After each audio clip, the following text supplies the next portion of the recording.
relação às queimadas, como que tá a relação de vocês e o governo federal? E o Veja, que está acontecendo aqui no estado, né? Tá sendo aqui o Brasil está o queimando, né? Brasil está queimando, uma estiagem muito severa, muito prolongada. Aqui em São Paulo também, se você pegar 2023 foi um ano que É, choveu pouco, o pessoal 24 menos ainda. os especialistas que estiveram aqui falou que a chuva agora tá parando lá embaixo, aumentando o volume lá embaixo e tá deixando de vir aqui para cima, né? Tá É, causando dois problemas. dois problemas. Então, isso é um problema em vários aspectos, não é só a queimada, é a questão do abastecimento de água. É. São Paulo tem baixa resiliência hídrica. Nós temos muitos municípios dependentes do aquífero Guarani.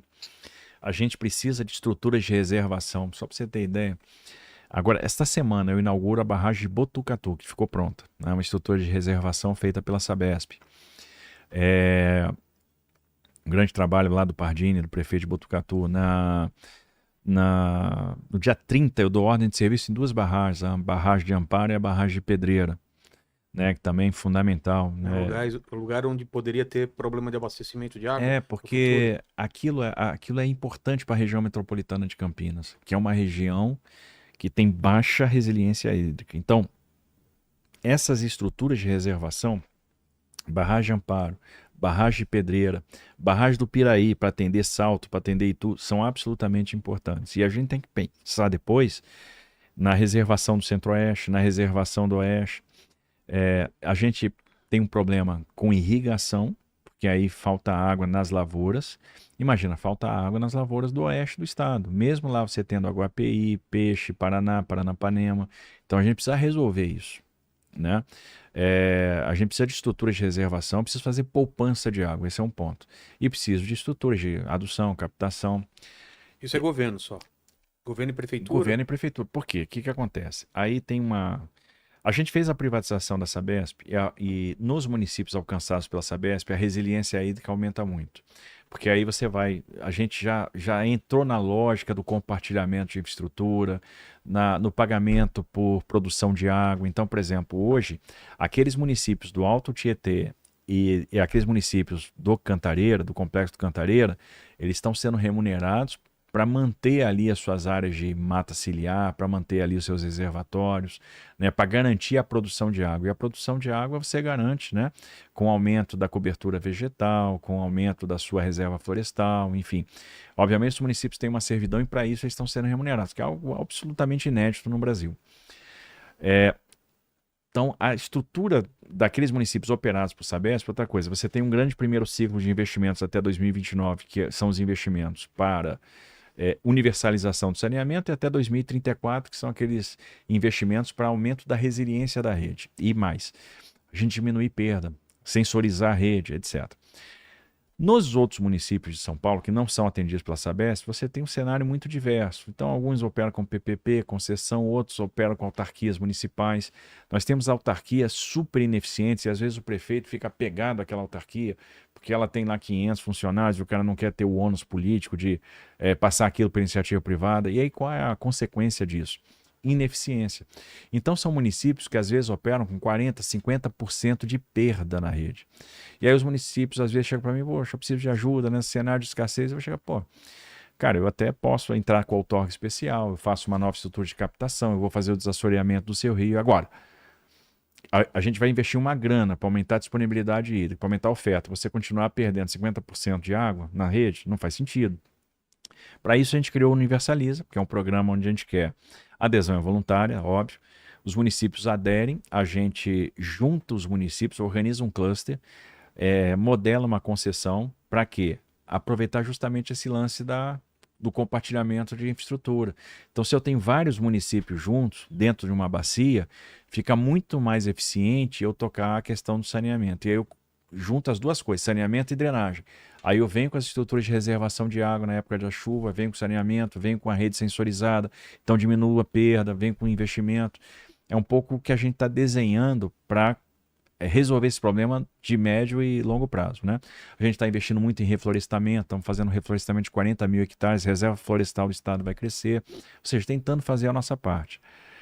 Isso é questão de abastecimento, né? Questão de abastecimento e reservação. O que dá para se fazer agora e evitar daqui para frente? O que a gente fez? Né? A gente primeiro organizou uma tremenda mobilização. Então, como é que está funcionando? A gente colocou toda a infraestrutura do Corpo de Bombeiros para combater as queimadas. Então, a gente fez uma operação que tinha 29 aeronaves, 2.200 viaturas e 15 mil homens, entre militares do Corpo de Bombeiros, profissionais da Defesa Civil Estadual, das Defesas Civis Municipais e brigadistas civis. Onde que entrou essa mobilização? Para a gente arregimentar esses brigadistas civis. Por exemplo, a turma do agronegócio, todos eles, principalmente a turma da cana-de-açúcar, que opera também usina de etanol, eles têm já uma brigada contra incêndio. Você, quando está fazendo a colheita numa lavoura de cana, você tem sempre carro-pipa junto, né? Então, eles montaram uma estrutura com 1.800. Se a gente pegar todas as usinas de São Paulo, todos os usineiros, os plantadores de cana, eles têm uma estrutura com 1.800 carros-pipa e com quase 10 mil brigadistas. E a gente mobilizou todo esse contingente para fazer o combate aos incêndios aqui. Então a gente conseguiu extinguir os focos de incêndio no estado de São Paulo. Obviamente, tivemos dificuldade porque você pega assim, a gente vem num período prolongado de estiagem, lavoura toda seca, altas temperaturas, baixa umidade relativa do ar e vento forte. Primeiro, qualquer coisa gera uma ignição. E segundo, esse negócio se espalha muito rápido. É incrível. E a gente mobilizou esse efetivo gigantesco para fazer o combate. Às vezes parecia se perder, né? Que você via aquela estrutura, carro-pipa, um monte de gente, mas mesmo assim aquelas labaredas imensas e muito espalhado no estado. Então eu tinha incêndio em Castilho, eu tinha incêndio em Paulicéia, eu tinha incêndio, isso aí bem no oeste, fronteira com Mato Grosso do Sul, tinha incêndio na região de Araçatuba, na Alta Paulista, na região de Adamantina, tinha em Piracicaba, tinha em Ribeirão Preto, aí pegava toda a região de Ribeirão, se estendendo ali por quase Barretos, por Franca. Então, quer dizer, aí na ponta do Vale do Paraíba, às vezes áreas de difícil acesso, né, que eu tinha que... aí o combate é só aéreo, então a gente mobilizou o máximo que a gente podia de aeronave. Lá atrás a gente já tinha se preparado para isso, nós fizemos a contratação de uma série de aeronaves agrícolas para fazer pulverização de água. Né, mas mesmo assim, essas aeronaves não funcionam, elas não voam quando o vento é muito forte. Elas carregam, são aeronaves muito leves, né, carregam 2.500 kg de água, então pulveriza... se tiver rajada de vento, 30 km, 35 km por hora, é perigoso, aí ele já não voa. Mas a gente conseguiu fazer esse combate, a gente tem operado aí dia 3, 4 focos de incêndio, basicamente ao norte do Tietê, que foi a região que choveu menos. Estamos aguardando o início das chuvas, protegemos as estações experimentais e as unidades de conservação do estado com um serviço forte de acero, né, para impedir que o fogo chegasse nesses locais. E estamos assim, fizemos muito acero em áreas de residência, né, nas áreas residenciais e nas áreas industriais, onde você tem lavoura e área residencial e industrial para impedir que o incêndio chegasse nessas áreas. Bom, tinha situação que era desesperadora. O combate ao incêndio da Serra do Mursa, por exemplo, que a gente viu o incêndio chegando perto das residências, a gente tinha que ir, mas graças a Deus resolvemos, né? Então, uma situação bem sob controle. Agora, tomando uma série de medidas estruturantes, até no reequipamento do Corpo de Bombeiros, porque às vezes você tem aquele caminhão para combater o incêndio e ele é inadequado, porque ele não chega em determinadas regiões. Então a caminhonete 4x4 com conjunto motobomba é mais eficiente. Então são algumas lições aprendidas desse cenário aí que a gente viveu e que a gente já vai implementar o investimento para o ano que vem. E vocês entenderam os incêndios criminosos? Por que acontece? Quem faz? Não, assim, você tem as duas situações. Você tem, primeiro, com essa seca prolongada, aí você tem essa baixa umidade relativa do ar, tudo muito seco, alta temperatura, você tem um ambiente propício para ignição espontânea.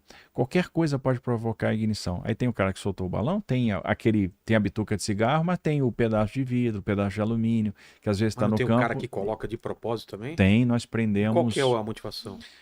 Às vezes é a esperteza, o oportunismo, porque o cara vê que começou a ter incêndio em São Paulo, começou a ter incêndio em lavoura, incêndio florestal. Aí o que o cara faz? Ele tem lá lixo para descartar. Ele aproveita. Aí ele chega e diz assim, pô, eu teria que transportar isso aqui quilômetro, gastar uma grana e eu preciso descartar isso. Pô, mas tá pegando fogo. Deixa eu aproveitar e botar fogo aqui também, que vai sair no bolso desse incêndio. Entra na conta, então ninguém vai ver. A gente cruzou, né, esses caras que foram presos para ver se tinha relação entre eles. Né, para ver se era alguma coisa orquestrada, e não tinha. Outra coisa, cruzamos com um banco de dados de faccionados e vimos aí a questão de telefonia para ver se tinha comunicação com facção criminosa, etc. Também não. Então, não pareceu algo orquestrado, algo que tivesse relação com organização criminosa, enfim. Foram atos isolados, né, aí mais de 20 pessoas presas que estavam aí colocando fogo. Então, um que foi preso em São José do Rio Preto, outro foi preso lá perto de Franca, outro foi preso lá perto de Ribeirão.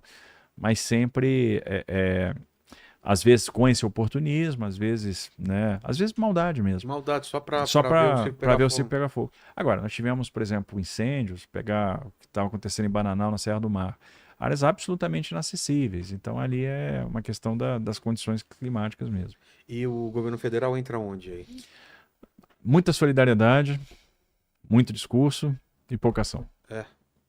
Muito tamo junto. Muito tamo junto, mas qualquer coisa me chama. Qualquer coisa me chama, tamo aí.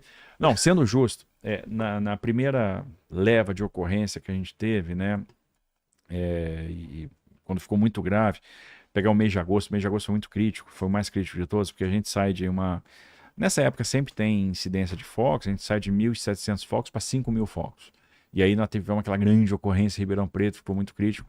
A gente pediu o apoio das Forças Armadas. No dia seguinte, no mesmo dia a gente teve a primeira reunião com o comando das Forças Armadas, né, com o comando Distrito Naval, o comando do Comar e o comando militar do Sudeste. No dia seguinte a gente tinha os meios já disponibilizados no campo. Foi muito rápido.